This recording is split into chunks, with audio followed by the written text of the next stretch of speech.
अस्सलाम वालेकुम नाज़रीन, आप देख रहे हैं पब्लिक पॉडकास्ट और मैं हूं अली डार। आज के इस पॉडकास्ट में हम बात करेंगे एफबीआर डिजिटल इनवॉइसिंग के हवाले से। ये टर्म आपने शायद सुनी हो या आप आने वाले कुछ दिनों के अंदर इस टर्म को बहुत ज़्यादा सुनेंगे, क्योंकि एफबीआर की जानिब से एक ऐसी पॉलिसी मुतारिफ करवाई गई है जिस पॉलिसी के तहत जो बिजनेस ओनर्स हैं, जो लोग कारोबार कर रहे हैं, अब उनको अपने कारोबार को, अपने बिजनेस को डिजिटलाइज करना होगा।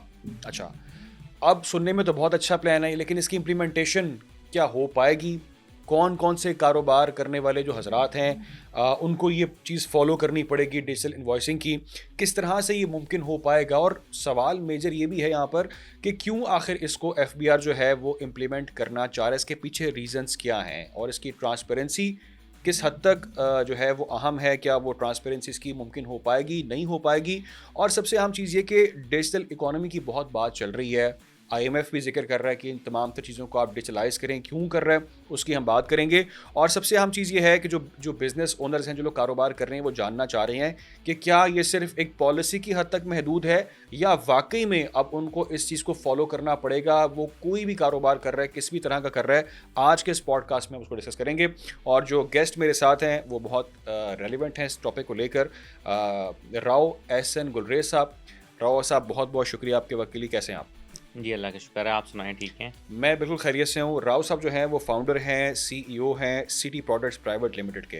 राव साहब, पहले तो जो नाज़रीन हमें देख रहे हैं, उनको पहले आप ये ज़रा क्लियर कर दें, उनको ये बताएँ कि ये जो मैंने तमाम तर अपने इंट्रो में चीज़ें बताई हैं, ये मुमकिन है, नहीं है? और उससे भी पहले चीज़ ये आप एक्सप्लेन करें कि आखिर ये डिजिटल इनवॉइसिंग क्या चीज़ है? किसको कहते हैं डिजिटल इनवॉइसिंग?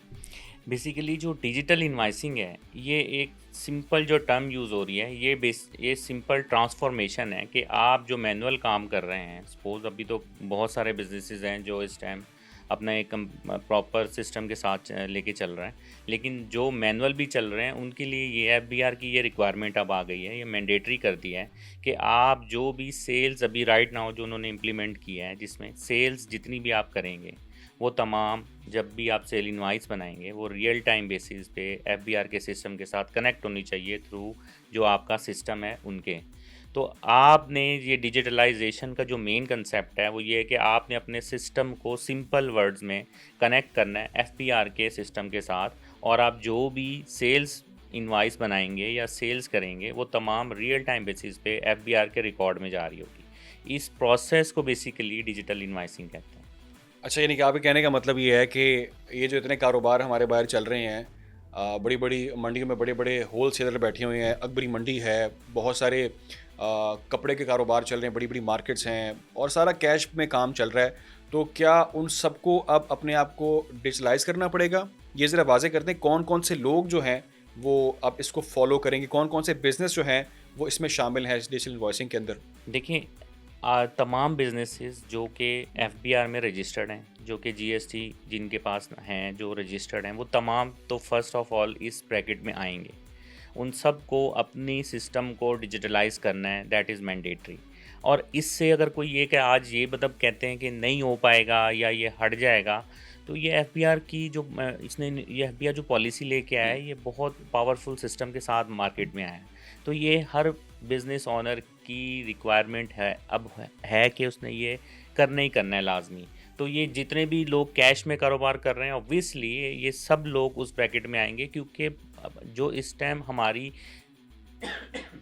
जो गवर्नमेंट है, जो हमारे प्राइम मिनिस्टर शहबाज शरीफ साहब हैं हुँ। और एफबीआर हैं, इंक्लूडिंग जो आसिम मुनीर साहब हैं, ये सब आज पूरी ने एक वन विंडो पे एक ही ऑब्जेक्टिव पे स्टैंड कर रहे हैं कि हुँ। हमने इकोनॉमी को तरक्की देनी है, हमने मईशत को तरक्की देनी है, और इसकी रास्ते में जो भी रुकावट आएगी वो हुँ। बर्दाश्त नहीं करेंगे हम। तो यही है कि हम इस अब अगर इकोनॉमी को आपने स्टेबल करना है, और देखिए ये तो पूरी दुनिया में इस टाइम सब हर कंट्री का हो चुका है। हम आज अगर इस चीज़ को ये कर रहे हैं तो इस चीज़ को बहुत ज़्यादा मतलब हमें खुले दिल के साथ एक्सेप्ट करना है, और अपनी अगर हम ये चाह रहे हैं, क्योंकि सबसे पहले पाकिस्तान है, ठीक है, और हम पाकिस्तान के जो हैं वो एक रेजिडेंट हैं, हमें ये चाहिए, हमने पाकिस्तान की जो इकोनॉमी है सबसे पहले इस मईशत को देखना है कि वो सबसे पहले अपने पैरों पे खड़ी हो। फिर उसके बाद देखिए सबसे एक और इम्पॉर्टेंट पॉइंट ये है कि अगर किसी चीज़ को मैं एनालिसिस करता हूँ या एक अगर सिंगल कोई भी बिज़नेस हम लेते हैं, हम अगर इस चीज़ को देखते हैं कि यार इसका एनालिसिस या इसके कौन से ऐसे पॉइंट्स हैं या इसके ऐसे कौन से इश्यूज़ हैं जिसको हम बेहतर कर सकते हैं। अगर कोई बिज़नेस एज़ ए बिज़नेस अगर ये कहता है कि यार मेरे बिज़नेस के साथ एफबीआर या गवर्नमेंट क्या मुझे दे रही है, हम्म। तो उससे पहले सबसे पहले तो ये होना चाहिए ना कि उसको इस चीज़ का जो कैलकुलेशन है वो ऐसे पता हो कि देखें अगर एनालिसिस होगा ना, एनालिसिस के लिए प्रॉपर ट्रांसफॉर्मेशन होगी, ट्रांसपेरेंसी होगी कि एक बिज़नेस जो है पाकिस्तान में वो उसके प्रॉन्स एंड कॉन्सिक्वेंसेस क्या हैं इस टाइम, वो कौन कौन से मसाइल का शिकार है। जब तक हम उन चीज़ों को हाईलाइट नहीं करेंगे तब तक हम किस तरह से ये आइडेंटिफाई कर सकते हैं कि हम या गवर्नमेंट जो है या एफबीआर जो है वो उस बिज़नेस के लिए कैसे उसको प्रोडक्टिव कर सकती है, कैसे उसके लिए बेनिफिट्स ला सकती है। उन तमाम एक बिज़नेस को ग्रो करने के लिए उनके तमाम जो मसाइल हैं उनका हल निकालने के लिए सबसे पहले उसको डिजिटलाइज़ करना पड़ेगा, उसका एनालिसिस करना पड़ेगा कि वो बेसिकली आप देखें पाकिस्तान में हर बंदा बिज़नेस कर रहा है। अगर अब आप एक being as a business owner, अगर हमें ये एफबीआर का या गवर्नमेंट को पता ही नहीं है कि आप बिज़नेस कर क्या रहे हैं, कितना आप बिज़नेस कर रहे हैं, आपकी कोई कैलकुलेशन है ही नहीं, तो फिर मैं किस तरह से एनालिसिस करूँगा कि आपके मसाइल क्या हैं, आपको कौन सी ऐसी चीज़ है जो आपको बेनिफिट है जो हम आपको आपके लिए इन फ्यूचर दें। उन सब के लिए पहले इकोनॉमी डिजिटलाइज होगी तो फिर ही जाके आपके जो बिजनेसेस हैं उनके मसाइल हल होंगे। ठीक है, जो आपके टारगेट्स हैं फिर वो आप अचीव कर सकते हैं। और Exactly. ये इसका इन्हीं के आसान लफ्ज़ों में अगर मैं कहूँ तो एफबीआर जो इसको इम्प्लीमेंट करना चाह रहा है उसके पीछे ये तमाम तर रीजंस हैं जो आपने बताई हैं कि क्यों आखिर एफबीआर इसको लेकर इतना संजीदा है। देखिए एफबीआर पाकिस्तान का एक बहुत ही रिस्पॉन्सिबल एक डिपार्टमेंट है जिसकी सर पे ये जिम्मेदारी है कि इसने डिजिटलाइज भी करना है इकोनॉमी को, इस्टेब्लिश भी करना है, इस प्रॉस्पेरिटी भी लेके आनी है पाकिस्तान में। तो वो किस तरह से उसको ये टास्क फुलफिल करेगा, उसके पूरे गोल सेट हुए हैं। तो उसने वो पूरे अपने पैरामीटर केपीआईज बनाए हुए कि किस तरह से हमने बिज़नेस को एनालिसिस करना है, इकोनॉमी को डिजिटलाइज करना है, डिजिटलाइज करने के बाद फिर हमने इन लोगों को किस तरह से इनको बेनिफिट दे के इनको ग्रोथ देंगे ताकि ये अपने पैरों पे खड़े हों और पाकिस्तान तरक्की करे। तो ये सब चीज़ें तब होंगी जब ट्रांसपेरेंसी आएगी। अगर हम ट्रांसपेरेंसी नहीं लेके आएंगे तो हमें किस तरह से हम ये एक्सपेक्ट करेंगे कि कोई हमें बेनिफिट देगा। अच्छा, if I am not wrong, ये एक ऐसी पॉलिसी पहले भी एक सुनी थी हमने, गालिबन उसका पीओएस नाम था, पॉइंट ऑफ सेल के नाम से एक पॉलिसी पहले भी स्टार्ट हुई थी जिसमें कहा गया था कि आपने इलेक्ट्रॉनिकली तमाम तर चीज़ों को रजिस्टर करना है एफबीआर के अंदर। ये क्या उससे ही इंटरलिंक चीज़ है? देखिए फर्स्ट अटैम्प्ट में जो थी एक से 1.5 साल पहले एफबीआर ने जितने भी ये रिटेलर्स टियर 1 के जो point of sale retail shops थी इनको डिजिटलाइज कर दिया है। ये सब हो चुके हैं और प्रॉपरली इनकी जो इनवाइसिंग है, अगर आप कहीं पे भी शॉपिंग करने जाते हैं तो आप देखेंगे जो रिसीप्ट आपको मिलेगी उसमें पॉइंट एफबीआर का प्रॉपर लोगो लगा हुआ है और एक रेफरेंस इनवाइस रेफरेंस नंबर आपको मिलेगा। वो आपकी जो सेल है वो रिकॉर्डेड है। तो इससे एटलीस्ट उन्होंने ये फर्स्ट अटैम्प्ट में ये कर दिया। ये उसका सेकंड फेज़ है। सेकंड फेज़ में वो अब ये क्या है, एफबीआर की ये रिक्वायरमेंट है कि जो भी तमाम अदर बिजनेसेस हैं जो पाकिस्तान में बिज़नेस कर रहे हैं वो तमाम डिजिटलाइज हो। फर्स्ट स्टेप पे देखें उन्होंने एफबीआर ने जो सेल्स इनवाइस है उसको डिजिटलाइज करना है। मैं आपको अगर सेल कर रहा हूँ तो आपकी वो परचेज है तो परचेज और सेल तो आपकी कनेक्ट हो गई। नेक्स्ट फेज़ में डेफिनेटली वो Punjab revenue authority, Sindh revenue authority, BR Balochistan revenue authority हो गई, इन सब को डिजिटलाइज करना है। बस स्टेप बाय स्टेप उन्होंने ये डिज़ाइन ऑलरेडी प्लान किया हुआ है और ये सब लोग पूरी इकॉनमी एक दिन इंशाल्लाह पाकिस्तान जो है वो तरक्की करेगा और हम सब लोग ये देखेंगे किस तरह से हम इसको लेके चल रहे हैं। आपने लोगों की बात की है, अवाम की आप बात कर रहे हैं। मुझे ये बताएं कि इसमें अवाम का फ़ायदा किस तरह से, आपकी ये जो डिजिटल इन्वॉइसिंग है इससे आम जो अवाम है उसको फ़ायदा क्या होगा और वो क्यों इसको सपोर्ट करें?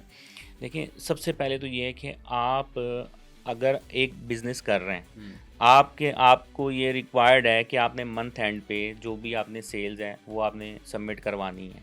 एक तो सबसे मेन पॉइंट ये है कि ट्रांसपेरेंसी इन द सेंस कि अगर आपने कोई भी चीज़ आपने डिस्प्ले की है तो वो एक्यूरेट गई है या नहीं गई, क्योंकि कोई आपके पास सिस्टम नहीं है। आप तमाम चीज़ें मैनुअल कर रहे हैं। मैनुअल में ह्यूमन एरर के बहुत ज़्यादा चांसेस होते हैं। एक तो सबसे पहला ये हो गया। दूसरा ओवरबर्डन कि अभी जो भी सिनेरियो जो पीछे चल रहे थे बिजनेसेस ओवरऑल ये कि एक बिजनेस अगर उस पर बर्डन आया हुआ है, वो अगर अपनी सबमिट नहीं प्रॉपर कर पा रहा, जो उससे उससे कनेक्टेड जो दूसरे बिजनेस है वो हिट हो रहे हैं, तो इसका रिकॉर्ड प्रॉपर मैनेज ही नहीं हो पा रहा था।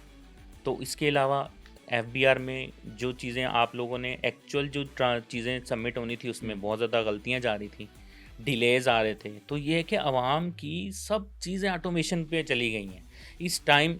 आप अगर आप बिज़नेस कर रहे हैं, आपका फोकस आपकी बिज़नेस की ग्रोथ पे होना चाहिए, रेदर देन कि यार ये जो मामलात चल रहे हैं इसके लिए आपको एडिशनल एक कॉस्ट बियर करनी पड़ रही है, बंदे रखने पड़ रहे हैं, डेटा अलाइन करना पड़ रहा है। क्यों नहीं आप इसको रियल टाइम बेसिस पे सबमिट करवाएं?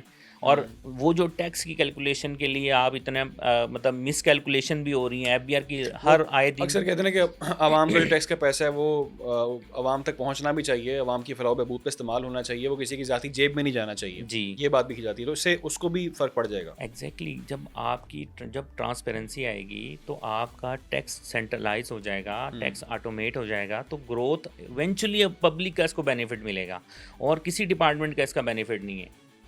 राइट। अच्छा, आपने जैसे कि बताया कि इसमें कौन कौन से बिज़नेस जो है वो आ रहे हैं। मेरा एक सवाल यहाँ पर ये ऐड होता है फिर कि कोई ऐसा बिज़नेस जिसको इससे इस्तिस्ना हासिल हो, जो इसके ना आए, उस पे सिस्टम पे ना आए, जिस तरह से बहुत सारे एजुकेशनल यहाँ पे इंस्टीट्यूट्स हैं, पैसा तो वो भी बहुत कमा रहे हैं, उनका भी काम चल रहा है, अच्छा खासी इनकम उनकी भी होती है, वो भी एज ए बिज़नेस मोटिव से काम कर रहे हैं, तो क्या उन पर भी ये इम्प्लीमेंट होगा? देखिए अभी उन पे नहीं है ये। जो नॉन प्रॉफिट ऑर्गेनाइजेशन है, एजुकेशनल इंस्टीट्यूशंस हैं या सर्विसेज इंडस्ट्रीज़ हैं, एक्सेप्ट कैपिटल जो इस्लामाबाद में आ रहे हैं, इनके अलावा अभी ये सब लोग अभी मुस्तस्ना हैं इससे ना, तो इन लोगों पे ये इम्प्लीमेंट नहीं हो रहा।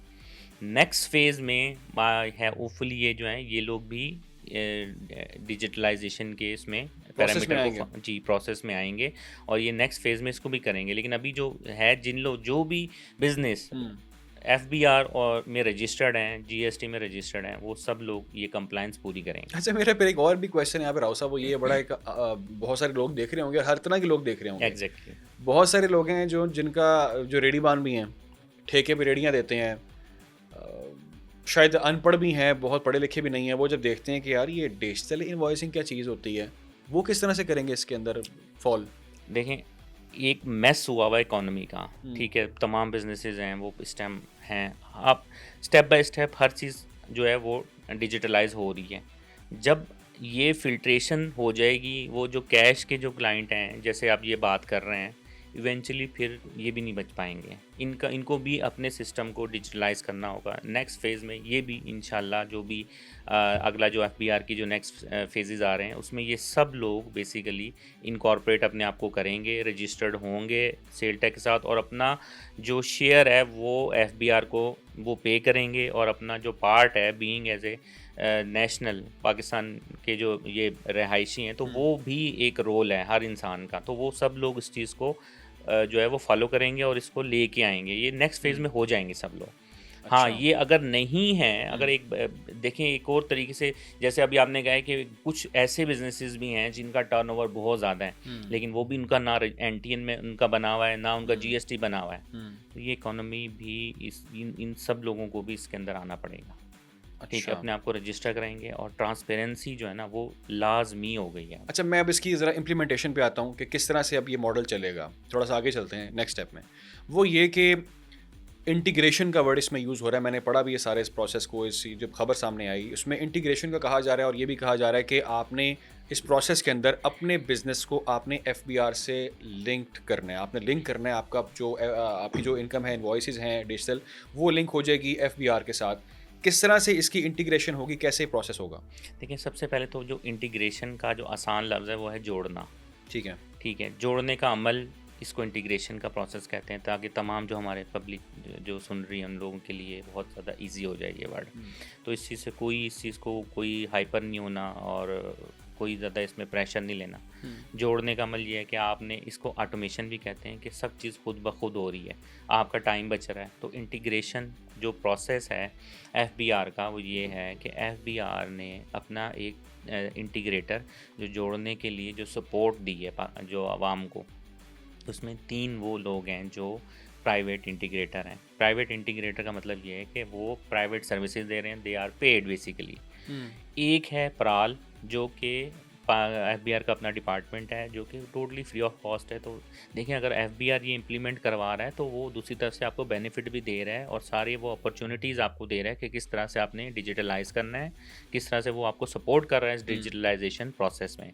तो वो जो पराल है, पराल टोटली फ्री ऑफ कॉस्ट है। तो आपने अपने जो भी उनका एग्जिस्टिंग सिस्टम चल रहा है उसको अपने डेवलपर के थ्रू इंटीग्रेट करवाना है, जोड़ना है एफबीआर के जो डिपार्टमेंट है पराल उसके साथ, ताकि आप जो भी सेल्स करें वो तमाम सेल्स आपकी एफबीआर को रियल टाइम बेसिस पे चली जाए। यहाँ पे एक वर्ड में आपको बड़ा इंपॉर्टेंट है, वो रियल टाइम। हर जो इस टाइम पब्लिक के माइंड में कि रियल टाइम क्या चीज़ है, कि जैसे ही हमने की ट्रांजैक्शन तो वो डायरेक्ट वहाँ पास हो जाएगी, नहीं। एफबीआर बहुत ज़्यादा फ्लेक्सिबल है। एफबीआर कोई आपका दुश्मन नहीं है, वो आप लोगों को हर तरह से फैसिलिटेट कर रहा है। आप जो भी सेल इनवाइस करेंगे वो अप्रूव करें, रिव्यू करने के बाद सबमिट करें। और कोई अभी इस टाइम जैसे मार्केट में थ्रेट्स चल रहे हैं कि आपको पेनल्टी लग जाएगी, किसी किस्म का प्रेशर नहीं लेना, बहुत लाइटली इसको एक अपॉर्चुनिटी समझ के कि ये आप लोगों का एक बेनिफिट समझ के इसको लेके चलें। और कोई इसमें थ्रेड नहीं है। अभी आप आराम से अपनी बैक डेट्स की अपकमिंग जो इन्वाइसेस, जिस तरह से आप रूटीन में वर्किंग कर रहे हैं, आप वैसे सिंपल वर्किंग करें। कोई इसमें ऐसा ग्लिच नहीं है या कोई ऐसी कंडीशन नहीं है। हाँ, इन फ्यूचर अगर वो कोई ऐसी कंप्लेंट्स आती है, लेकिन वो ये एफबीआर को भी पता है कि बिजनेस को ऑटोमेशन अगर कर रहे हैं तो किस तरह से करना है, स्टेप बाय स्टेप करना है। हर बंदा तो इस चीज़ का आदी नहीं है। बिल्कुल ठीक है। तो हर तबके को उसने हाईलाइट किया है कि हर तबके की बिजनेस रिक्वायरमेंट और उसकी जो कैपेसिटी है ऑफ अंडरस्टैंडिंग, उसको देखते हुए उसने ये सारा कुछ डिज़ाइन किया है। तो आप आराम से अपना जो जैसे प्रोसेस कर रहे हैं वैसे करें और अपना डेटा जो है डे एंड पे या नेक्स्ट डे आप उसको रिव्यू करके सबमिट करवा दें, बस। राइट। अच्छा, तो फिर ये जब जोड़ने की बात आप कर रहे हैं आसान भाषा में, कनेक्टिविटी जिसे हम कहते हैं, जोड़ना, इंटीग्रेशन, तो इसमें जो मेन इंटीग्रेटर्स हैं, मेन जोड़ने वाले एफबीआर के, वो कौन है? देखिए, जैसे मैंने आपको कहा कि 3 प्राइवेट हैं। प्राइवेट का मतलब ये है कि वो आपको फैसिलिटेट करेंगे और आपसे चार्जेस लेंगे कि आपका जो सिस्टम है उसका जोड़ना, जो कनेक्शन इस्टेब्लिश होता है, इंटीग्रेशन, उसको एफबीआर के सिस्टम के साथ कनेक्ट करवाना जो होता है, इस प्रोसेस की वो सर्विसेज चार्ज करेंगे आपको, ठीक है। दूसरी तरफ से पराल जो है, पराल एक बहुत अच्छा फैसिलिटेटर है, एफबीआर का अपना डिपार्टमेंट है, रिलायबल है। तो ये जब आप इनकी एपीआईज जो हैं, वो जो जोड़ने, जैसे आप जोड़ने में जो 2 कनेक्शन होते हैं ना, जैसे केबल्स होती हैं, उसका जोड़ दिया, उसको दूसरी केबल से मिलाएंगे तो तभी वो जुड़ेगी। तो वो अपने कनेक्शंस आपको दे रहा है कि आप ये मेरे कनेक्शन अपने डेवलपर को कहें आप इसको जोड़ लें। तो वो हर बंदा, हर बिजनेस आराम से उसको जोड़ सकता है, वो कोई इसमें मसला नहीं है। अच्छा, मैंने जब भी पढ़ा सारा ये इसकी डिटेल्स में सारी पढ़ा था, उसमें एक चीज़ टर्म यूज़ हो रही थी, आइसोलेट ईआरपी। जी, पहले तो ये बताइए आइसोलेट ईआरपी क्या है और इसको कहा जा रहा है जी आप यूज़ कर सकते हैं, इस्तेमाल कर सकते हैं, सारे ये किस तरह से कर सकते हैं? देखिए, जैसे प्राइवेट इंटीग्रेटर है, इसी तरह पराल है। पराल बेसिकली फ्री ऑफ कॉस्ट है। आइसोलेट ईआरपी एक comprehensive, complete powered AI base एक ईआरपी सॉल्यूशन है, जो कि आपको ये फैसिलिटेट कर रहा है और फैसिलिटी दे रहा है कि आप इस जो आइसोलेट ईआरपी है, इसको यूज़ करते हुए, एक सिंपल इसका मैनुअल है, उसको यूज़ करते हुए हर बिज़नेस अपने बिज़नेस को जोड़ सकता है, इंटीग्रेट कर सकता है एफबीआर के जो पराल है उसके साथ। और वो अपनी कोई भी, सबसे इस टाइम जो मेन इशू आ रहा है, कुछ लोग कहते हैं यार मैं अपना डेटा क्यों किसी को दूँ। बिल्कुल, देखिए सबसे बड़ी बात है ये। तो देखिए, फाइनेंस जो अकाउंट्स होता है आपको पता है पेट कौन दिखाता है, ठीक है ना। तो हर बिजनेस का ये सब फर्स्ट कंसर्न ये है कि यार मैं अपना डेटा किसी भी के साथ शेयर क्यों करूं, आईटी फर्म्स के साथ कैसे शेयर करूँ, क्या रिलायबिलिटी है। आपको पता ही है पाकिस्तान में जो इस टाइम है सिचुएशन ना, तो आप वो क्या, इस आइसोलेट ईआरपी ने क्या किया है कि उन्होंने कहा कि ये हमारा एक मैनुअल है, आप इसको यूज़ करें और सिंपल अपने उसको अपने एफबीआर के जो आईआरएस का आईडी पासवर्ड है उसको यूज़ करते हुए, आइसोलेट ईआरपी को यूज़ करते हुए, एक मैनुअल सिंपल जो उर्दू में डिज़ाइन है उनके सारे स्टेप बाय स्टेप फॉलो करते जाएं, जुड़ भी जाएगा, इनवॉइस भी निकल आएगी और आपका डेटा भी सिंक हो जाएगा। और ये सब रिलायबल है। ये सब रिलायबल है क्योंकि इस टाइम जो सबसे मेन चीज़ ये है कि जो इस टाइम मार्केट में जो पराल के फैसिलिटेटर हैं, जी। बेसिकली आइसोलेट ईआरपी सिस्टम जो है ये फर्स्ट पाकिस्तान का इंटीग्रेटर है, जो कि फर्स्ट पराल इंटीग्रेट के साथ जिसने इंटीग्रेशन जो प्रोसेस था वो फाइनल की है, मतलब प्रोडक्शन में तक गई है इनवाइस ना। ठीक तो है। फर्स्ट इंटीग्रेटर जो है वो आइसोलेट ईआरपी है पाकिस्तान में।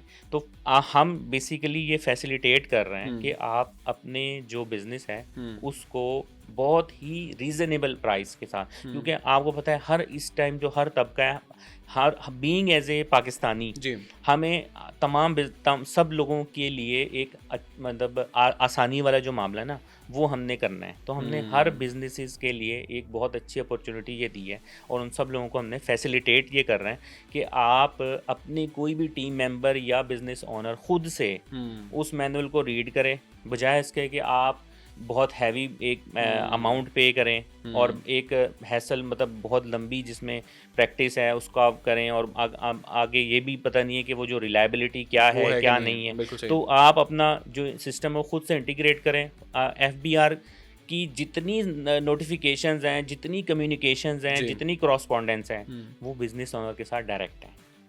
अच्छा। तो एक चीज़ तो बिल्कुल इस बात में डरने की ज़रूरत नहीं है कि हमारे साथ कोई मतलब दो नंबरी करेगा या हमारा डेटा को कोई मिसयूज़ कर सकता है। वो इसलिए नहीं कर सकता क्योंकि आपकी एफबीआर में जो भी एक्टिविटी हो रही है वो तमाम की जो नोटिफिकेशंस हैं और जो इंटीमेशंस हैं वो एफबीआर डायरेक्ट आपको रियल टाइम दे रहा होगा आपके ईमेल एड्रेस पे। आप कोई भी एक्टिविटी, कोई भी आपका सॉफ्टवेयर डिपार्टमेंट जो भी आपका इंटीग्रेटर है, अगर वो आपके इंटीग्रेशन प्रोसेस को हैंडल कर रहा ठीक है है। तो आपको ये डरने की ज़रूरत नहीं है कि वो आपका डेटा चोरी कर लेगा या वो मिसयूज़ कर सकता है। वो नहीं कर सकता क्योंकि एफबीआर की फर्स्ट प्रायोरिटी आप हैं। तो ठीक है। वो आप एफबीआर हर एक्टिविटी की रिपोर्ट आपको देगा कि ये आपका अमल जो है ये स्टार्ट हो गया है, ठीक है। यहाँ पहुंच चुका है, ये हो चुका है और इंटीग्रेशन आपकी मुकम्मल हो चुकी है। रियल टाइम में सब साथ चल रहा होगा। Yes, यानी कि इसके definitely। अंदर वो जो लूप होल्स की बातें हैं वो चीज़ इसके अंदर नहीं है। ठीक है। देखें एफबीआर ने अपना पूरा इसके पीछे पूरा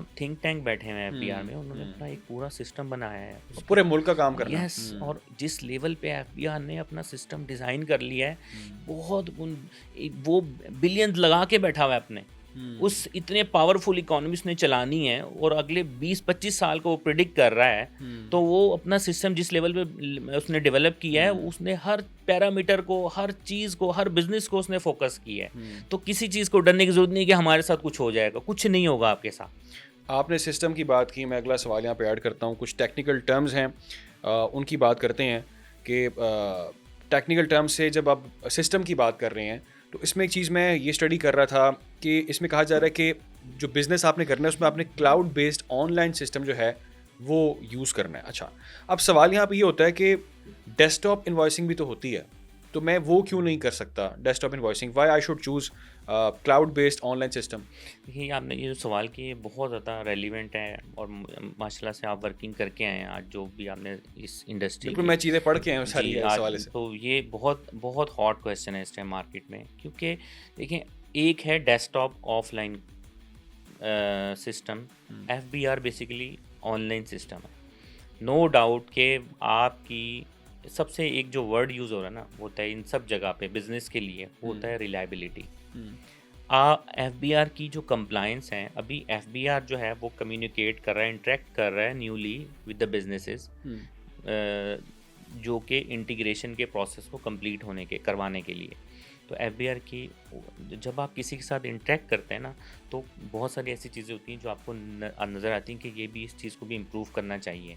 तो नो डाउट जो इम्प्रूवमेंट का अमल होता है ना वो स्टेप बाय स्टेप चलता रहता है, वो ये एक ऑनगोइंग एक्टिविटी है। तो सिस्टम एफबीआर हर दूसरे दिन, हर वीकली अपनी एक जो टेक्निकल डॉक्यूमेंट है ना उसको अपडेट कर रहा है और एफबीआर ये proper step by step guide कर रहा है कि आपने किस तरह से ये पैरामीटर को फॉलो करना है। और अगर आपने सपोज करें आज कोई सिस्टम जो डेस्कटॉप बेस है वो इंटीग्रेट करवा लिया, ठीक है, और डेस्कटॉप की सपोर्ट जो है वो फिर डेस्कटॉप के लिए एक डेडिकेटेड सपोर्ट चाहिए आपको, क्योंकि ऑनलाइन की सपोर्ट तो ऑनलाइन आप कहीं से भी दे सकते हैं।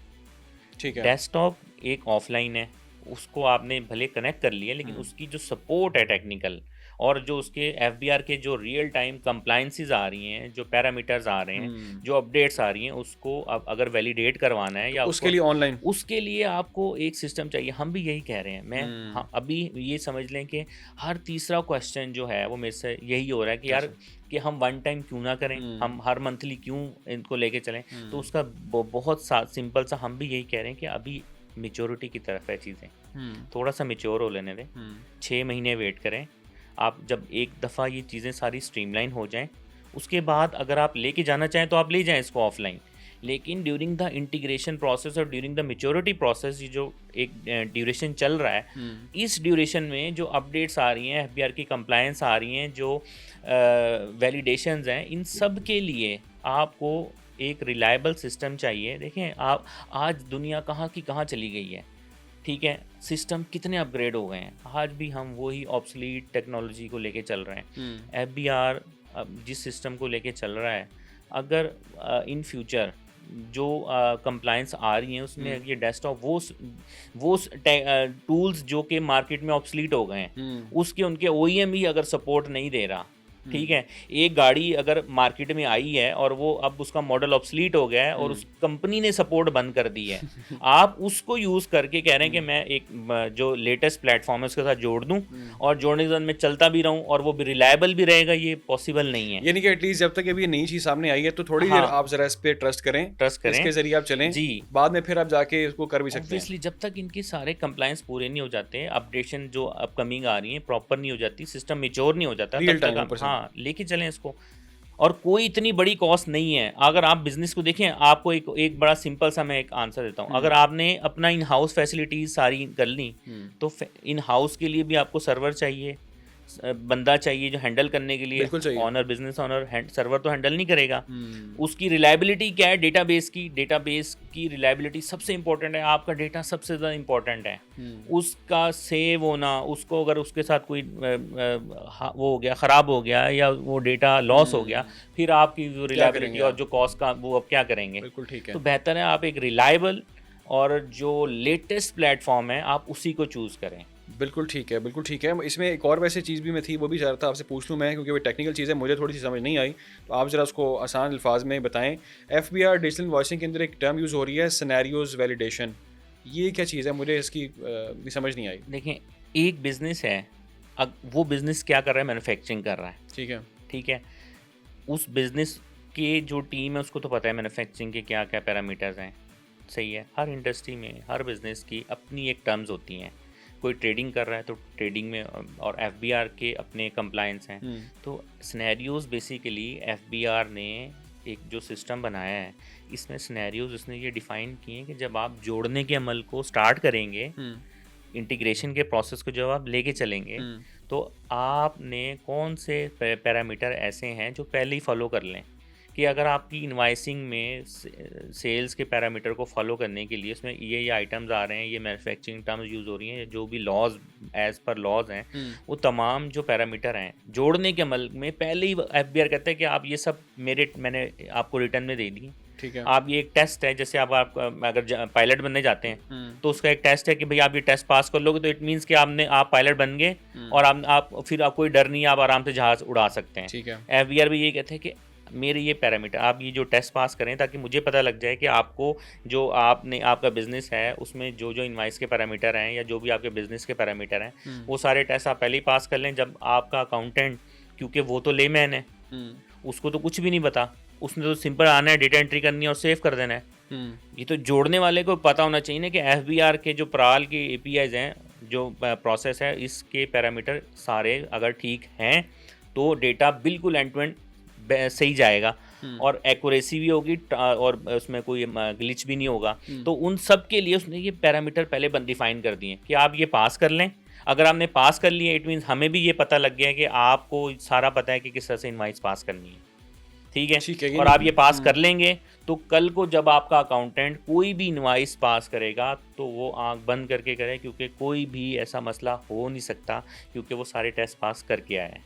ठीक है, ये नहीं कि जहाज़ अगर आपने उड़ाना है तो पहले आपको उसकी तैयारी करनी है। एग्जैक्टली। ठीक है, चलें, अब थोड़ी सी चीज़ क्लियर होगी ना। अच्छा राव साहब, एक बड़ा एक अहम सवाल मैं यहाँ पे ऐड करना चाहता हूँ, और वो ये सवाल है कि जिक्र हो रहा है क्यूआर कोड का, और इस क्यूआर कोड को लेके हमने एहतजाज भी देखा है, हमने धरने भी देखे हैं, हमने कंट्रोवर्सी भी देखी है।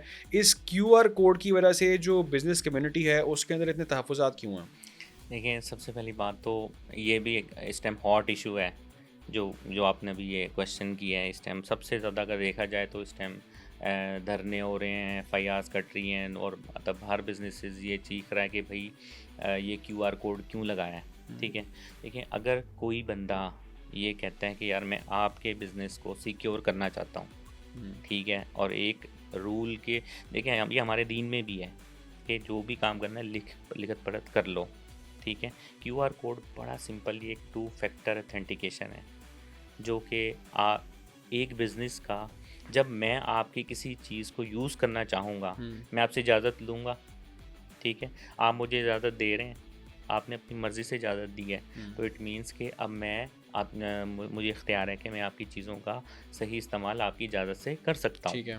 तो ये क्यूआर कोड बेसिकली सिंपल एक ये वेक्टर है जिसमें एफबीआर ने ये फैसिलिटेट किया है और सिक्योर किया है तमाम बिजनेसेस को कि वो अपना डेटा जिसको भी शो करेंगे वो अपनी मर्ज़ी से करेंगे, क्योंकि इस टाइम इंटीग्रेशन का जब भीड़ चाल चली है ना, तो हर बंदा लोगों के अकाउंट एक्सेस कर रहा है और मतलब इनवाइसिंग प्रोसेस कर रहा है without getting their prior approvals.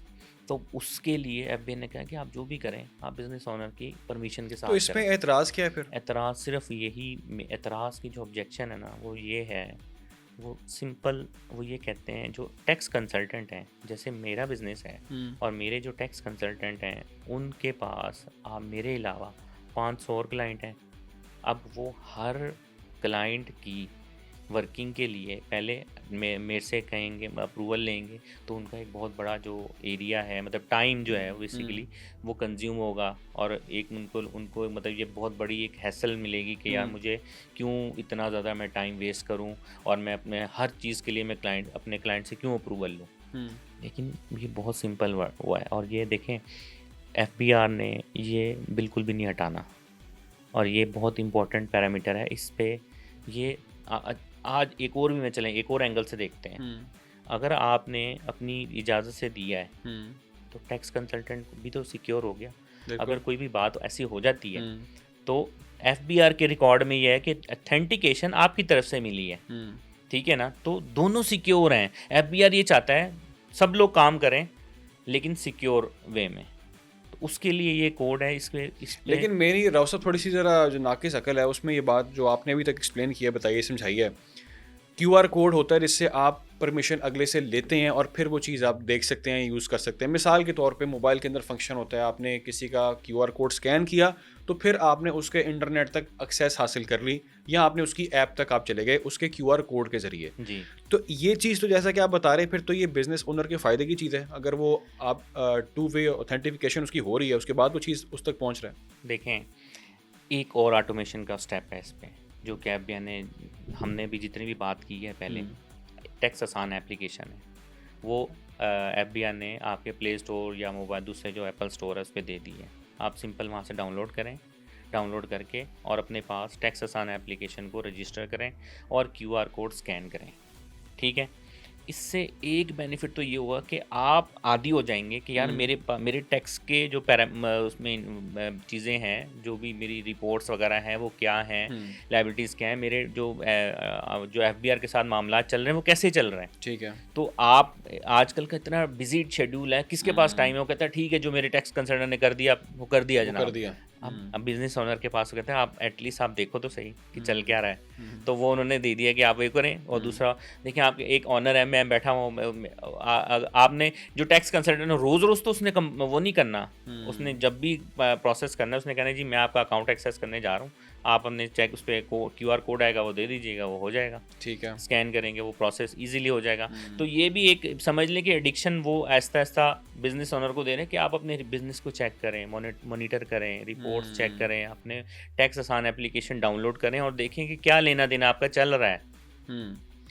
ठीक है, यानी कि इस पे एहतजाज धरने नहीं बनते, बल्कि इसको समझना चाहिए। ना तो इमोशनल होने की ज़रूरत है और ना हाइपर होने की ज़रूरत है। रिलैक्स होके आप सपोर्ट करें, क्योंकि सपोर्ट करेंगे और सपोर्ट करेंगे तो ही बेहतर है। ट्रस्ट प्रोसेस का हिस्सा बने आप। एग्जैक्टली। अच्छा, मैं एक और चीज़ वो ये राव साहब, चले हम मान लेते हैं कि इसकी जो प्रोसेस है डिजिटलाइजेशन का ये हो जाता है, इसकी इम्प्लीमेंटेशन हो जाती है, जैसा कि हम एक थर्ड गियर पे चलते हैं, एक स्टेप आगे चलते हैं, तो जो कंसल्टेंट है, जो लीगल एडवाइज़र है, जो टैक्स कंसल्टेंट है, वो फिर कहीं इसमें ऑब्सोलीट तो नहीं हो गया? यानी कि क्या ये तमाम तरह जो एंटी टैक्स कंसल्टेंट या उसको कोई रिमूव करने की तो चीज़ नहीं है ये सारा प्रोसेस? देखिए, आपने भी दुखती रग पे हाथ रखा है। बहुत अच्छा क्वेश्चन है ये आपने रेज़ किया है। मेरी ना अभी ये जो महीना लास्ट गुजरा है ना, बहुत सारे practitioner, audit firm, chartered firms और जो टैक्स कंसल्टेंट हैं, इनके साथ मेरा इंटरेक्शन रहा है। इसमें से बहुत सारे जो टैक्स कंसल्टेंट है ना, मैंने उनको यही देखते सुना है कि यार हमारी जो अपनी लाइफ है ना, वो इतनी बिजी है कि हमारे पास अपनी फैमिली को देने के लिए टाइम नहीं है। और हम इवन दो कि गाड़ी में भी हम मीटिंग कर रहे होते हैं क्लाइंट के साथ, और हमारी अपनी कोई सोशल एक्टिविटी रही नहीं है। एक तरफ से ये बात कर रहे हैं सब लोग कि हम बहुत ज़्यादा ओवरलोडेड हुए हैं, कि हमारा जो मैनुअल प्रोसेस है ये बहुत लेंथी है। आप खुद ही कह रहे हैं कि मेरे पेट में दर्द है, और हम आप अगर FBR ये कहता है ठीक है मैं इसकी दवाई भी दे रहा हूँ, और आप कहते हैं नहीं मैंने नहीं लेनी और मैंने एहतजाज ही करना है। ठीक है। हर बंदा इस टाइम ओवरलोड हुआ हुआ है। FBR फैसिलिटेट कर रहा है तमाम इस इकॉनमी को, इस कैटेगरी को, जो कि टैक्स, ऑडिट, कंसल्टेंट, प्रैक्टिशनर हैं, कि आप ऑटोमेशन प्रोसेस अडॉप्ट करें, अपने आप को रिलैक्स करें और अगले लेवल पे जाके सोचें। लेकिन सबसे मेन पॉइंट क्या है, वो है ट्रांसफॉर्मेशन, जो कि हर इंडिविजुअल को करनी है। अपने आप को ट्रांसफॉर्मेशन का पार्ट बनाना है। ट्रांसफॉर्मेशन का पार्ट ऐसे है कि एक बंदा सिंपल बुक लेके, खाते लेके बैठा हुआ है, वो टैक्स कंसल्टेंट भी है, और लोग जा रहे हैं, मीटिंग कर रहे हैं, वो दौर ख़त्म हो गया। ऑटोमेशन का प्रोसेस अडॉप्ट करें, ठीक है। तमाम बिजनेसेस ऑटोमेट हो गए, आपकी अप्रूवल्स पे हर चीज़ चली गई। आपका जो क्लाइंट है वो पहले उसके तमाम डेटा एंट्रियाँ के लिए आप कर रहे होते थे, टैक्स कभी सही आ रहे हैं, कभी गलत जा रहे हैं, और उसमें डिलेज आ रहे हैं, इतनी ज़्यादा इसमें वो प्रॉब्लम्स थे। आज FBR ने वो सारे सॉल्व कर दिए। कैसे कि आप ही का क्लाइंट इनवाइस पास कर रहा है, टैक्स भी ऑटोमेटिकली कैलकुलेट हो रहा है, एनेक्चर C में डेटा खुद ब खुद जा रहा है, इनवाइसिंग खुद ब खुद सिंक हो रही हैं, आउटपुट की कुछ बनाने की आपको ज़रूरत ही नहीं पड़ रही, और सारा कुछ ऑटोमेट हो गया। अब टैक्स कंसल्टेंट का रोल, मैं यहाँ पे ये कहूँगा, डबल हो गया है, और उसकी जो ऑनरशिप है वो ज़्यादा बढ़ गई है। अच्छा, देखें, यानी कि वो चीज़ नहीं है कि FBR ने उसको जो है वो मिडलमैन को साइड पे कर दिया। देखें, डिजिटलाइज हो गया ना। आप being as a business person, आपने कोई इनवाइस बनाई, और मतलब सपोज करें मैं अगर आइसोलेट ERP के सिस्टम की बात करता हूँ, हमने वैलिडेशन भी रखी हुई, अप्रूवल भी रखे हुए हैं। आपने इनवाइस बनाई, आपने मार्क कर दिया अपने कंसल्टेंट को कि आप चेक करो।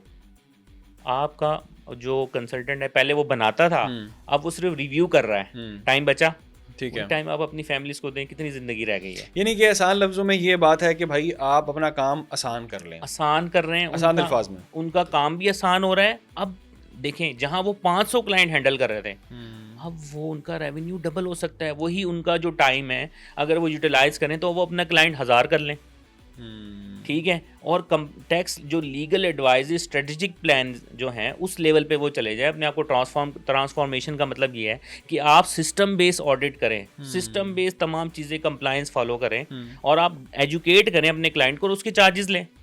और सेकेंडली, अगर कोई बिजनेस ऐसा है, उसको वो कहता है यार मेरे पास इतना टाइम नहीं है कि मैं इन्वाइसिंग करूं, ठीक है, वो आपको इन्वाइस दे रहा है, उसी के पोर्टल से आप इन्वाइस करना चाह रहे हैं, आप मतलब यही ऐप यूज़ करें जो मैं आपको बता रहा हूँ, आइसोलेट ERP सिस्टम। इसी के थ्रू वो आप इनवाइस पास करें, उसके पास भी चली जाएगी नोटिफिकेशन कि वो देखेगा हाँ अप्रूव हो गया है। शाम को आप सिंक करें और डेटा आपका क्लोज हो गया। आपको मंथ एंड पे जो इतनी बड़ी प्रैक्टिस थी वो करने की जरूरत ही नहीं है, टाइम बच गया, आपका टाइम बच गया, काम आसान हो गया। बिल्कुल, आप अपनी फैमिली को टाइम दें, आप अपना रेवेन्यू इंक्रीज करें, रेवेन्यू बढ़ जाएगा, आपका टाइम बढ़ जाएगा, आपको बल्कि हर तरह से इसमें जो है वो बेनिफिट ही नजर आ रहा है, अगर आप प्रोसेस को जरा समझें। अच्छा, मैंने स्टार्ट में इंट्रो में बात मैंने की थी, वर्ड मैंने यूज़ किया था डिजिटल इकोनॉमी का। आजकल हमारे बड़ा ये लफ्ज़ चल रहा है, बड़ी इस पे बात हो रही है डिजिटल इकोनॉमी पे। ये जो आपने सारा इतनी डिस्कशन अभी तक किया है, इससे इकोनॉमी को क्या फ़ायदा हासिल होगा? देखिए, अब शुरू में भी मतलब मैंने आप जैसे ये बताया था कि सबसे जो इकोनॉमी को फ़ायदा, अगर हम सबसे इकोनॉमी को फ़ायदा देना चाह रहे हैं तो हमें इकॉनमी के वो तमाम ड्रॉबैक्स, प्रॉन्स एंड कॉन्सिक्वेंसेज हैं वो हमें देखने हैं, उसका एनालिसिस करना है। और एनालिसिस के लिए हमें डेटा चाहिए, जो कि बीइंग एज ए मतलब एफबीआर को डेटा चाहिए ना, डेटा, एक्चुअल डेटा, फैक्ट्स चाहिए, उसको फिगर्स चाहिए, ताकि वो एनालिसिस करे। फिर गवर्नमेंट है, ठीक है, एक तरफ एफबीआर है, ये सब आपस में बैठ के ये देखेंगे कि ये डेटा आ रहा है, हमारा ये बिज़नेस सफ़र कर रहा है, इसको हमें प्रमोट करना है या इसको बेनिफिट्स देने हैं, इकॉनमी को बेनिफिट्स देने हैं। जब ट्रांसपेरेंसी आ जाएगी, हर बंदा टैक्स ब्रैकेट में आ जाएगा, सबकी आप अगर ट्रैक में एक इंडिविजुअल बंदा है, वो अगर उसका किसी को पता ही नहीं है कि वो भूखा मर रहा है या वो एक करोड़ों कमा रहा है, तो कोई गवर्नमेंट किस तरह से ये जज करेगी कि उसको क्या चाहिए? लेकिन पॉलिसीज वो होती हैं जिससे सबको फायदा हो, सबको फ़ायदा हो। मुल्क को फायदा हो, बिजनेस ओनर को फायदा हो, अवाम को फायदा हो, इंटीग्रेटर्स को फायदा हो, सबको उसमें फायदा होना चाहिए। देखिए, ये सब आप लोगों के फैसिलिटेटर हैं। एफबीआर हो गया, गवर्नमेंट हो गई, ये गवर्नमेंट जो भी पॉलिसी बनाती है वो बिज़नेस की बेनिफिट के लिए बनाती है। कभी भी ऐसा सोचा है कि किसी कंट्री ने बेनिफिट अपने, क्योंकि ये तो जो बिजनेसेस हैं ये बैकबोन है, इन्हीं को चलाना है, इन्हीं को ग्रो करना है, इससे जो हमारी इकोनॉमी है इसको इस्टेब्लिश करना है, प्रॉस्पेरिटी लेके आनी है और इंडिविजुअल एंड यूज़र तक उसके बेनिफिट जाएंगे। वो तमाम कब जाएंगे? जब तमाम आपस में जुड़ जाएंगे, इंटीग्रेशन का प्रोसेस कंप्लीट कर लेंगे, ट्रांसफॉर्मेशन हो जाएगी, डिजिटलाइजेशन जो है वो 100% इम्प्लीमेंटेशन उसकी हो जाएगी, तो फिर हर बंदे का एक एक्चुअल फिगर जो है वो नज़र आ जाएगी। तो फिर उस हिसाब से जिसको जो बेनिफिट बनते हैं वो उस तक पहुँचेंगे, ज़्यादती नहीं होगी किसी के साथ। अच्छा, आप बिज़नेस की बात करें पाकिस्तान के अंदर, मेरे माइंड में एक सवाल और आ गया, मैं यहाँ पे पूछ लेता हूँ आपसे। पाकिस्तान के अंदर यहाँ पे जितने चले जाएँ, अब शालम मार्केट चले जाएँ, बहुत सारी मार्केट्स में चाइना का माल बेतहाशा है। चाइना से बहुत चीज़ें यहाँ पे आ रही हैं, उस पे जो क्या कह सकते हैं डंपिंग ड्यूटी होती है, एडिशनल ड्यूटी होती है। क्या उसको थोड़ा सा बढ़ाना नहीं चाहिए? क्योंकि जो हमारा अपनी मैन्युफैक्चरिंग है, जो हमारे अपने पाकिस्तान के अंदर होनी चाहिए, उसको प्रमोट हमें करना चाहिए, उसको फ़ायदा होना चाहिए। देखें, ये जो डिजिटलाइजेशन का प्रोसेस है ना एफबीआर का, इसकी सबसे मेन जो प्रायोरिटी है ना वो यही है कि जो पाकिस्तान की इकॉनमी है उसको इस्टेब्लिश करना है, अपने जो मैन्युफैक्चरर्स हैं इंडस्ट्री को ग्रो करना है। अब इंडस्ट्री को ग्रो करने के लिए देखें चाइना इस टाइम क्यों इतना सस्ता है, पूरी इकॉनमी डिजिटलाइज है, तमाम गवर्नमेंट को पता है कौन सा बिज़नेस क्या कर रहा है, लेबर क्यों इस तरह से वो मैनेज कर पा रहे हैं, हर चीज़ वो इसलिए कर पा रहे हैं क्योंकि तमाम जो फिगर्स एंड फैक्ट्स हैं वो तमाम कैलकुलेटेड हैं, सबके सामने हैं। वो अपनी इकॉनमी उसकी ट्रांसपेरेंट है, गवर्नमेंट उनको रिबेट दे रही है, उनको बेनिफिट्स दे रही है, अपनी इंडस्ट्री को और ग्रो कर रही है। अब पाकिस्तान की इस टाइम अगर देखा जाए तो जो इंडस्ट्री है, सपोज जैसे स्पेशली मैन्युफैक्चरिंग कंसर्न जो कि इंपोर्ट कर रहे हैं वो इसलिए कर रहे हैं क्योंकि पाकिस्तान में उनको महंगी चीज़ पड़ती है, या वो क्वालिटी नहीं पड़ती मिल पा रही, या वो रेट्स नहीं मिल पा रहे, ठीक है, या वो उतनी क्वांटिटी नहीं मिल पा रही। तो उसका उस इंडस्ट्री को प्रमोट करने के लिए सबसे पहले उस इंडस्ट्री के जो ड्रॉबैक्स हैं या उनकी जो प्रॉब्लम्स हैं उनको देखना है।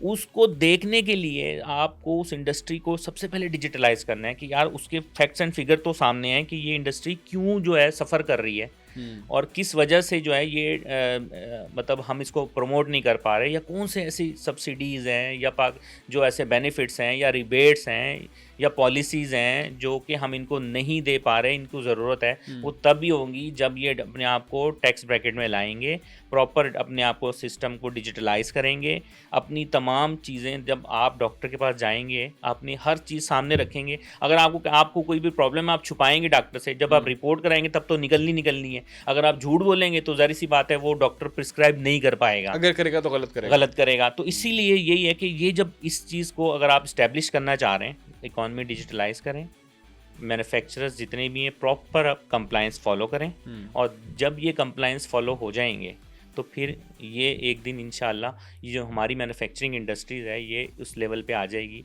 कि हमारी इंपोर्ट जो है वो हमें करने की ज़रूरत नहीं पड़ेगी। Very right. आपने एक टर्म यूज़ की थी, वापस मैं आता हूँ उस टॉपिक की तरफ। आपने कहा था प्राल का आपने जिक्र किया था।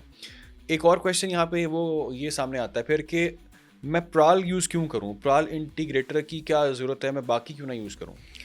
जी, ये सबसे हॉट क्वेश्चन इस टाइम यही है कि अगर कि प्राल क्यों यूज़ करें और प्राइवेट इंटीग्रेटर को क्यों ना करें, या प्राइवेट इंटीग्रेटर को करें और प्राल को यूज़ क्यों ना करें। उसकी रीज़न देखें, प्राल सबसे पहले तो ट्रस्टवर्दी और एफबीआर का एक मुस्तनिद वेरीफाइड जो है वो डिपार्टमेंट है। प्राल जी, डायरेक्ट कनेक्टेड है, रियल टाइम बेसिस सपोर्ट है।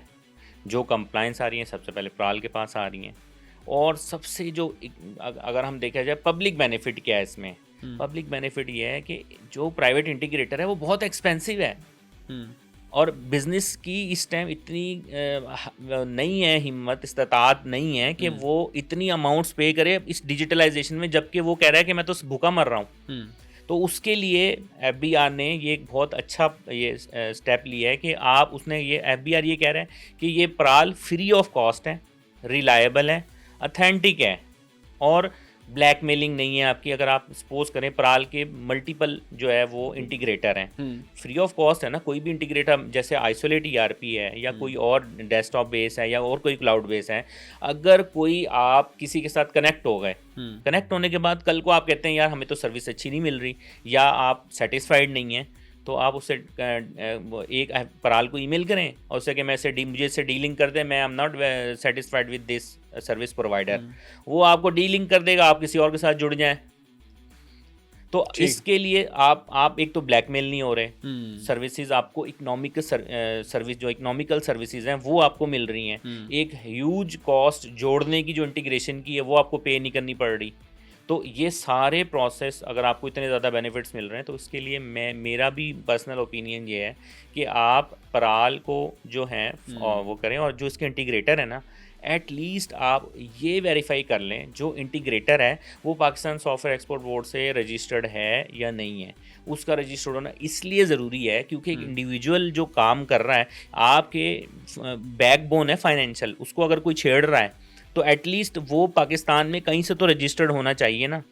एक सड़क छाप बंदे को आप कह देंगे यार आप ये कर लो, या वो वेरीफाइड नहीं है, उसकी रिलायबिलिटी क्या है, कल को वो भाग गया, ज़्यादा मसला रिलायबिलिटी का है, सबसे मेन फैक्टर रिलायबिलिटी है। तो पाकिस्तान सॉफ्टवेयर एक्सपोर्ट बोर्ड एक डिपार्टमेंट है जो ये कहता है कि ठीक है जो बंदे पाकिस्तान में आईटी का काम कर रहे हैं वो हमारे पास रजिस्टर्ड होने चाहिए आईटी फर्म्स। तो वो आपने ये लाजमी चेक करना है कि अगर कोई प्राल का इंटीग्रेटर है वो पाकिस्तान सॉफ्टवेयर एक्सपोर्ट बोर्ड से रजिस्टर्ड है या नहीं है। दूसरा सबसे इंपॉर्टेंट ये है कि जो टूल वो दे रहा है आपको वो रिलायबल है, वो पेड है, क्रैक वर्जन तो नहीं यूज़ कर रहा, आउटडेटेड तो नहीं यूज़ कर रहा, वो अप टू द मार्केट है। ये सारी चीज़ें आप बस देख लीजिएगा, यही मेन पैरामीटर है, बस आपने जो इसको फोकस करना है। Very right, very right. और आपने जिक्र किया कि मैं अगर मैं कंफर्टेबल नहीं हूँ, मुझे लगता है कि यार ये मैं इसे डिस्कनेक्ट करना चाह रहा हूँ, मैं इसे पीछे हटना चाह रहा हूँ, मैं सेटिस्फाइड नहीं हूँ, तो क्या मैं पॉसिबल है मैं हो सकता हूँ अलग पीछे हो सकता हूँ? 100% आप हो सकते हैं। आप एक ही आप मेल करें प्राल को, वो आपको डीलिंग करके आप किसी और के साथ कनेक्ट हो जाएं, कोई ऐसा मसला नहीं है। आप जब तक आप सेटिस्फाइड हैं, आपको अच्छी सर्विस मिल रही है, आप उसके साथ चलें। लेकिन जब आप देख रहे हैं कि वो कंप्लायंस ही प्रॉपर फॉलो नहीं कर रहा, आपका डेटा सही वैलिडेट नहीं हो रहा, आपका डेटा आप भेज क्या रहे हैं, जा क्या रहा है, टैक्स क्या कैलकुलेट कर रहे हैं, इस तरह से अगर कोई ऐसा जो आपकी इनवाइस सिंक्रोनाइज हो ही नहीं पा रही, जुड़ने का अमल पूरा ही नहीं हो पा रहा, तो आप वो सोल्यूशन लें जो आपके लिए रिलायबल है। ठीक, यानी कि हम डिस्कनेक्ट हो सकते हैं, कोई इसमें प्रॉब्लम नहीं है। राइट, कोई आप मैसेज देना चाहें राव साहब ऑडियंस आपको देख रहे हैं, इस हवाले से आप कोई पैगाम देना चाहें प्लेटफॉर्म में से? सबसे मेन तो कि ये जो डिजिटलाइजेशन का प्रोसेस है ना, इसको खुले दिल से एक्सेप्ट करें। मेन पॉइंट तो ये, क्योंकि हम अपने बिज़नेस हमारे लिए सेकंड है, सबसे पहले हम पाकिस्तानी हैं। Being as a Pakistani national हमें अपने मुल्क को देखना है, अपनी इकॉनमी को देखना है, और हमारा यही सबसे पहला ऑब्जेक्टिव होना चाहिए कि पाकिस्तान पूरी दुनिया में सबसे स्ट्रॉन्ग जो है ना वो कंट्री बने। और सेकेंडली ये है कि जो अपने सिस्टम है इसको इंटीग्रेशन को एज सुन एज़ पॉसिबल आप कनेक्ट करें। उस कनेक्ट करने के लिए आप जो भी हमने अभी आपको बताया आइसोलेट ईआरपी सिस्टम एक मतलब वर्ल्ड क्लास ये एप्लीकेशन है, पावर्ड बाय एआई, तमाम लेटेस्ट फीचर्स हैं, इसको अडॉप्ट करें ताकि आपका जो प्रोसेस है वो फास्ट और राइट ट्रैक पे चले। Right, very very good message. और मैं ये कहूँगा कि अपनी ज़िंदगी आसान बनाएं। जैसा कि पूरी डिस्कशन में मुझे आपकी बात का जो क्रक्स अगर मैं कह सकता हूँ वो ये कह सकता हूँ कि इस नए प्रोसेस का हिस्सा बने, इस पे ट्रस्ट करें, इसकी रिलायबिलिटी के ऊपर ट्रस्ट करें, और अपना टाइम भी बचाएं, अपना कीमती वक्त जो आप अपनी फैमिली को दे सकते हैं आप वो करें। आप रेवेन्यू पॉइंट ऑफ व्यू से अगर देखते हैं तो भी आपको फ़ायदा है। और इससे सबसे बढ़ के ये जो सबसे अहम चीज़ जो मुझे समझ आ रही है वो ये है कि पाकिस्तान को इससे फ़ायदा होगा। ये गियर 2 है, ये सक्सेसफुल होगा, हम गियर 3 लगाएंगे, हम गियर 4 लगाएंगे और फिर गाड़ी चल तो चल इंशाल्लाह। पाकिस्तान की चलती रहेगी। बिल्कुल। मैं ये चाहूँगा कि आप लोगों ने जो पूरी हमारी डिस्कशन सुनी है, जो अभी हमने राव साहब का बड़ा कीमती वक्त लिया है, बड़े मसरूफ़ आदमी हैं लेकिन टाइम निकाला है उन्होंने। तो मैं चाहूँगा कि आप अगर कोई क्वेश्चन करना चाहते हैं, आप अगर कोई चीज़ इनसे पूछना चाहते हैं इससे रिलेटेड, तो हमारे प्लेटफॉर्म आपके सामने हैं। यूट्यूब है, फेसबुक है, जहाँ जहाँ भी आप हमारी वीडियोस देख रहे हैं आप वहाँ पर कमेंट कर सकते हैं, आप क्वेश्चन कर सकते हैं। मेरी आदत ये है कि मैं उसको ख़ुद भी पढ़ता हूँ और मैं उन क्वेश्चंस को जो हमारे गेस्ट आज आए हैं उनके सामने भी रखूँगा और मैं उनसे बात करके, उनसे पूछ के आपको उसका जवाब भी आप लोगों तक पहुँचाऊँगा। आप लोग अपना बहुत सारा ख्याल रखें, दुआ में याद रखें। अल्लाह थैंक यू। हाफ़िज़।